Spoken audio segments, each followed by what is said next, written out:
The thing about the Padres is that San Diego is going to have to win a championship first before the LA Chargers. The Chargers moved from San Diego to LA, and we've seen it already when the Rams moved from St. Louis to LA. Yeah, the Rams did win the Super Bowl, but then, St. Louis got something back. Their hockey team won the championship, the St. Louis Blues. So, in a very similar effect, after having one of their teams leave, it is the only team in San Diego, the only pro team in San Diego outside of soccer. The Padres are going to win the championship. And it's St. Louis, that's Camacho 25, and the Padres are going to enter the World Series with 33 playoff wins all time up against the Tigers. And it's interesting that Tigers is 78 and 33, and then Spanos is 78 and 33. And right now the Padres have a 7-8 record in the postseason. And guess what? If the Padres win the championship, it'd be their 37th playoff win against Detroit. And San Diego would win the championship after the Chargers moved to Los Angeles. So that's how we look at the Camacho of Los Angeles, is the fact that they moved the Chargers away, but then the Padres win the World Series championship. They're going to have to win it before Spanos and the LA Chargers. They left San Diego on January the 12th of 2017, and then they would win the World Series roughly over 8 years and 9 months later after leaving for Los Angeles, California, the LA Chargers. And so it's not just the 57th season in Padres history, but we have to look at this from the angle of the Chargers leaving San Diego for LA.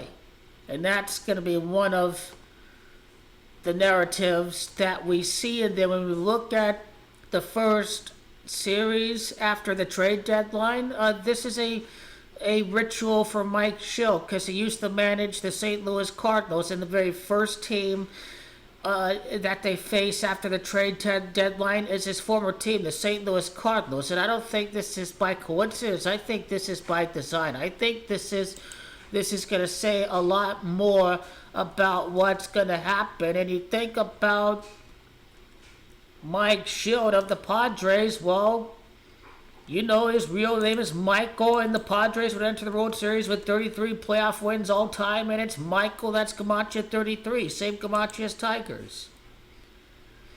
And don't forget, his 57th birthday is coming up. 57's the World Series number. I've talked about it before. Michael Timothy Schilt is Camacho champions. That's perfect Camacho. Champions, the big numbers are 98, 44, and 46.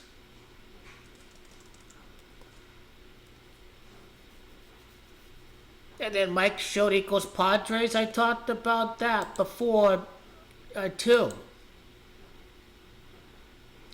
But you see, their first team the Padres face since the trade deadline is his former team. So 57 is the big number. And his birthday is August the 9th, the 9th day of the 8th month, 98's Camacho champions, and then 8-9 is basically 89. And what's 89? 89 is Los Angeles, California. And then year 68, 68 is basically the championship Camacho. You can be 68 years of age, you can be in your 68th season, you can have key figures born in the year 68, and that's basically what Mike Shilt's about. 57 World Series number, and then born in year 68. So I think this is some special ritual for him if this World Series run after the deadline begins against his former team. Keep that in mind. What playoff win would this be for the manager? For him, personally, his 21st win as manager in the playoffs would win the championship. 13 wins in total with 8 previous wins. A title awaits the Padres. And Spanos is also Camacho 21. They would win the championship after Spanos shipped the Chargers out of San Diego. 4-3 in the playoffs, like Come on, champion.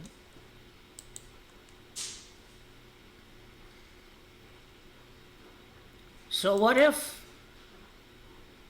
the Dodgers don't lose in the divisional series, but they lose in the pennant series? And this would mean that. Uh, so 13 wins in total. Okay, 9-4 is 13, but overall, 8 playoff wins.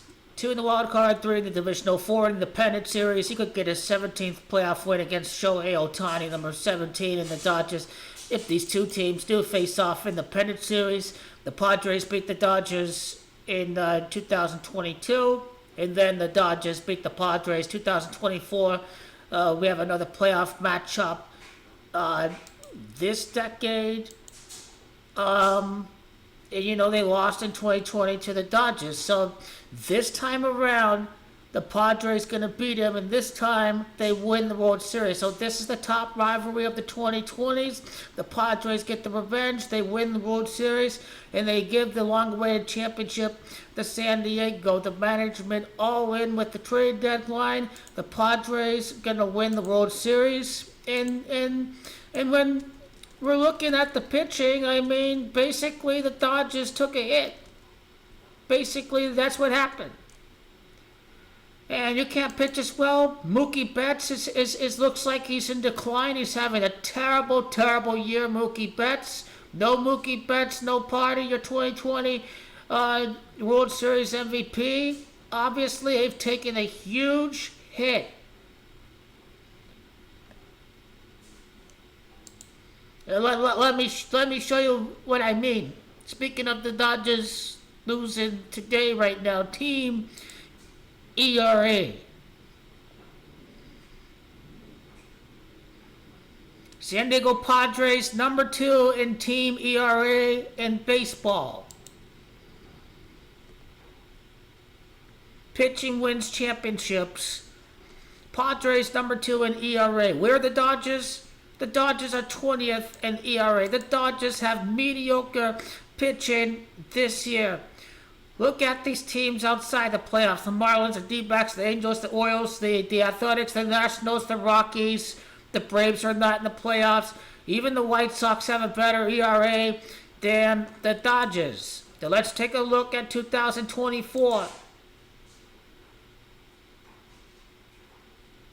Dodgers were 13. Their ERA was under 4. Their pitching was worse this year.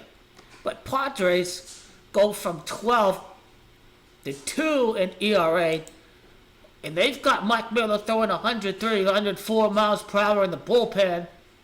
And they got some of them other guys in the lineup now, and their lineup's gotten beefing. The Padres are ready to win the championship. I'll take the Padres at whatever they at right now.